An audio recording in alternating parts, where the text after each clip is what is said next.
Poultry ফার্মের দুর্গন্ধে অতিষ্ঠ স্থানীয়রা। ভুক্তভোগী মানুষ সংবাদ মাধ্যমের দ্বারস্থ হয়ে ফার্ম বন্ধ কিংবা দুর্গন্ধ দূর করার দাবি জানিয়েছেন। আগরতলার অদূরে মধুবন স্থিত রামকৃষ্ণ বিবেকানন্দ আশ্রম সংলগ্ন এলাকা এবং মধুবন ঋষিপাড়া সংলগ্ন বগার চত্বর এলাকায় গড়ে উঠেছে দুটি ফার্ম। তবে রামকৃষ্ণ বিবেকানন্দ আশ্রম সংলগ্ন ফার্মটি বহু বছর আগে স্থাপিত হয়েছিল, আর ঋষিপাড়া সংলগ্ন এলাকায় একই মালিক প্রায় ১.৫ বছর আগে আরেকটি ফার্ম স্থাপন করেন।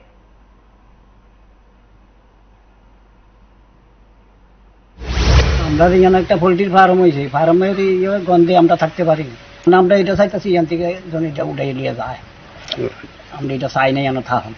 পোল্ট্রি ফার্ম আছে, পোল্ট্রি ফার্মের উদ্যোগে আমরা রাস্তা অনুসজ্জিতভাবে করার মতন সম্ভব না। দোকান ফাটে আইলে খুব অতিরিক্ত গন্ধ, আমরা যে বাজারে আমু দোকানে ফাটে বমু ছাকামু এটার মতো সম্ভব হয় না। এখন তো সরকার আছে কই এই ফার্মটি আছে না, হলে বন্ধ করুক, নাহলে এই জিনিসটি আছে না তারা একটু চিন্তা করা নোক, মানে কিভাবে জিনিসটা শান্ত থাকবো মানুষ। এদিকে একটা ফার্ম করছে না, পোল্ট্রি ফার্ম, এই ফার্মের থেকে যে গন্ধ আইয়ে সময় সময় আমার এখানে তো অনেকে চাটা খাইতে আইয়ে গন্ধ, চাটা বেড়া খাইতে পারে না, ওইটা কারণ লাগে। ওখানে এইটা গন্ধটা কেমনে বন্ধ হয়, এটার লাগে যদি একটা বুদ্ধি যুক্তি করে আর কি তাহলে